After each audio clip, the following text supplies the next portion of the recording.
Welcome to the Ching Cafe. My name is Belinda Dovston, and it is wonderful to have you here with me for our September 2022 overview, looking at what the Ching is asking us to pay attention to for the month of September. Well, last month we had some interesting hexagrams. We always have interesting hexagrams, don't we? We had hexagram 57, the gentle, and we had 37, the family. And so the month really brought about the chance to sustain and move mountains of sand by moving one grain at a time. Being persistent and consistent and nurturing and bringing yourself to the situation, to your business and your team, and gently and with perseverance, doing what you need to support and nourish what is in front of you. And of course, with our second hexagram of the family, a huge undertone to the month of family issues, clan issues, tribe issues. In your business, this would relate specifically to your work family, your work team, needing to address issues within your team that specifically relate to everyone knowing their position in the family, in the tribe, and doing their job and doing what they're there to do to contribute. Family issues, family dynamics, all those kinds of things in your clan, in your home base, the things that are at the heart of your hearth. These were things that were online for us to work with last month. And I know that some of you shared in comments that you had big family issues that were across the table, not just challenges, but also celebrations and opportunities to be with family and to enjoy the hearth and the home. So please do share how your month went. How was August for you? What were some of your family insights that you had? And what were the things that you achieved? Incredible results because you moved one grain of sand at a time. Okay, so let's have a look at September. Here we are, the last little bit of the year. It is rushing by. What is the I Ching asking us to pay attention to for the month? We are working with this month with hexagram 40, Deliverance. Okay, this hexagram is a hexagram that tells us the story of overcoming a big challenge, being delivered from a challenge, from something that has confronted us, that has been with us for a while, and that has really brought us a lot of difficulty. You've heard me in previous episodes talk about this hexagram as being the morning after a shipwreck, after a storm at sea, the long dark night of the soul, having gone through a big challenge and overcoming that challenge and perhaps being a little battered or bruised, but being on the beach and having overcome it and having found a place of safety. It really is a hexagram that says the opportunity this month in September is to lean into this deliverance, to lean into the recognition that you have overcome something, that you have worked through something, and that you've reached a state where you've overcome it and you've now triumphed. So the interesting thing about this hexagram is what happens next. Okay, you washed up on the beach, okay, seaweed everywhere, you've got through this, your limbs are all intact. What happens next? The first step is recuperation and checkups with a medical professional, right? People come down the beach, they pick you up, they take you off to a medical facility, they check you over, and you get given the opportunity to have a little bit of rest.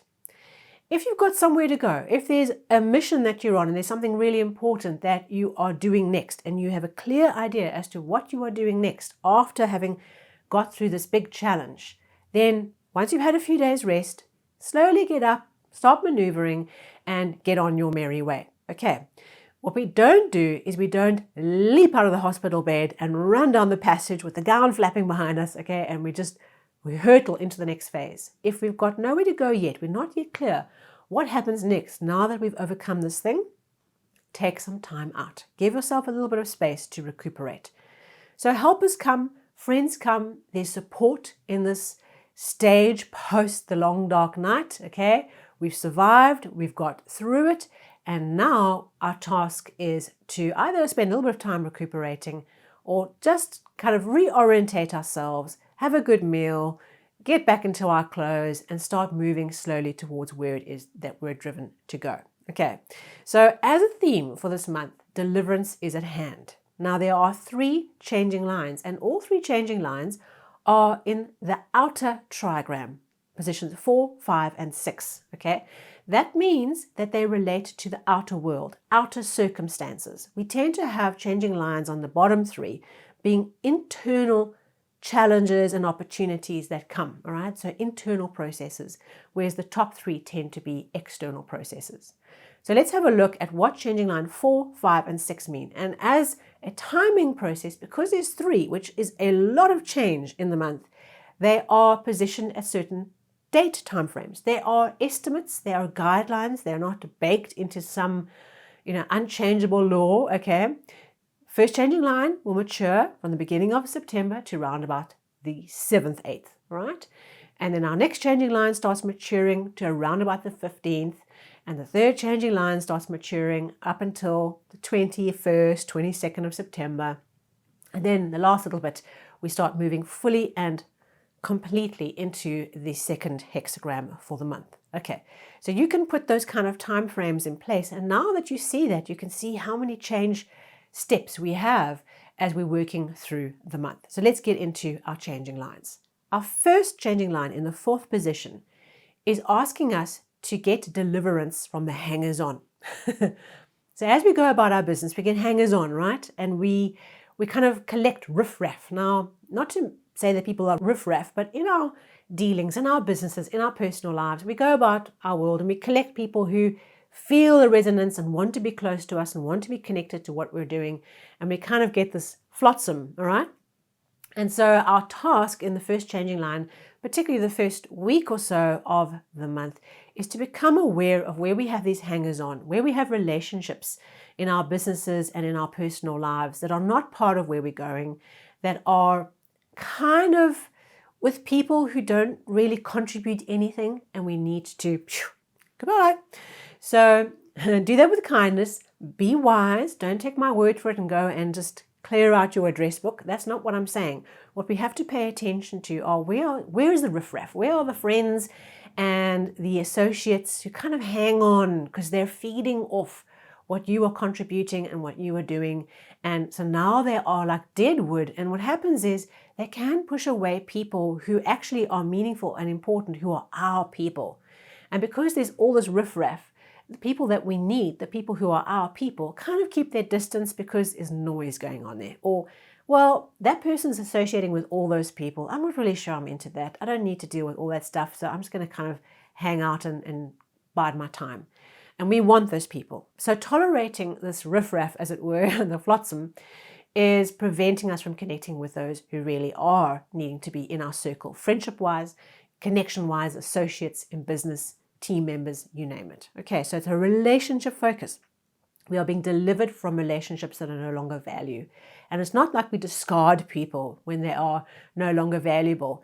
We think about where is this idea of the hangers-on, okay, the riffraff that has been accumulated and we have accepted and perhaps we've enjoyed the attention, but actually now we need to cut the ties. And then the next changing line in the 5th position is all about demonstrating your commitment.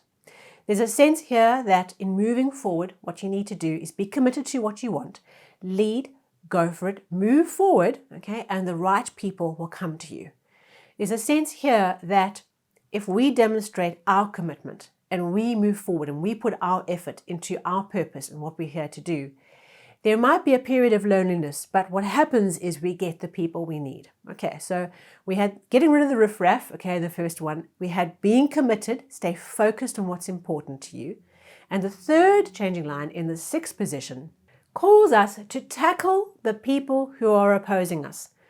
Who and what is in our way?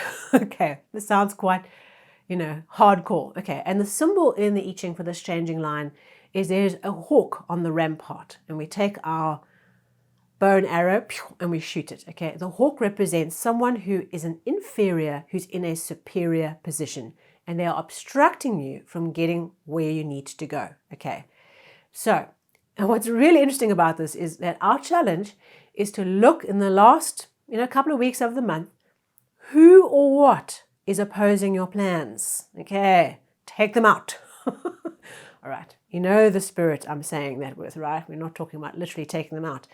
What this I Ching line is asking you to focus on is really being critical and clear around what is the real issue that is obstructing your deliverance. you from moving forward. Take out the bow and arrow and shoot it and remove it. Okay, so there's something very decisive, very focused, very active, and very aggressive in a way of getting rid of this problem. Okay, in a business, you might find that you are having some difficulties with a particular client, and what you then discover is you discover the person in the client's team who is the problem. And then you can escalate that and use the tools available to you to sort it out, to bring it to light, to have the meeting, to have the discussion. Or perhaps it's a person in your team, okay, and you discover that actually the performance issue in your team is a particular person who's doing something above and beyond their station. They're an inferior person in a superior, acting in a superior way, okay. Or in your personal life, where is a person who's opposing your ideas, okay, and is obstructing you from moving forward? Is this a relationship or somebody that represents an obstacle to you moving forward? All right, so there's a vigorous shooting of the hawk, okay. So those three changing lines all refer to external things that we have to pay attention to, that we have to address, okay. Number one, all right, get rid of the riffraff. Number two, be committed to what you want to do. The people you need will come to you. They'll see it. And number three, there's something that's obstructing you. Take out the bow and arrow and remove it. The issue, the person, the problem, tackle it vigorously. Our second hexagram for the month, all right, what is this evolving into with all these changing lines? And we might not see it that clearly because we have changing lines that come in through the month and then this energy fulfills itself right at the end. Hexagram 59, dispersing. Now, what's interesting about this hexagram is that it's also a hexagram about releasing obstacles, about overcoming things, okay? But there are different types of things, right? So hexagram 40, deliverance, is all about overcoming a big problem, all right, that has plagued us for a while. This hexagram 59 is all about dispersing and washing away things that have become stuck, locked up, and hidden, okay? In particular, our illusions and delusions that prevent us from seeing things clearly. When we have old emotional issues that are buried under the ice, that are locked away out of sight, it makes it very hard for us to move forward because we have these hidden things that are influencing the way that we think and the decisions we make and the actions we take. And so this month, as much as we have this deliverance, we also have the ability to disperse and release old emotions, old thoughts, old things that are stuck and locked up, and let them go and release them. So there's a lot of releasing, okay? If you feel that throughout the month you're feeling emotional and you're feeling tearful and you don't understand why this is happening, I would say there's all this releasing happening here. Your body's releasing. Just be aware of how you are dealing with the month. What is coming up for you and where does this tie to this dispelling and this releasing and this beautiful process of deliverance that is challenging us with these three changing lines. We have to take action this month, but is bringing us the opportunity to really get past an old gnarly issue that has been sitting heavily with us for a very long time. Thank you so much. Thank you for being here with me. Please like, share, and subscribe. It'd be great to have you join us again soon. And of course, I'll see you on the socials, and I will see you very soon for our first weekly episode for September. So thank you so much, and I will see you soon.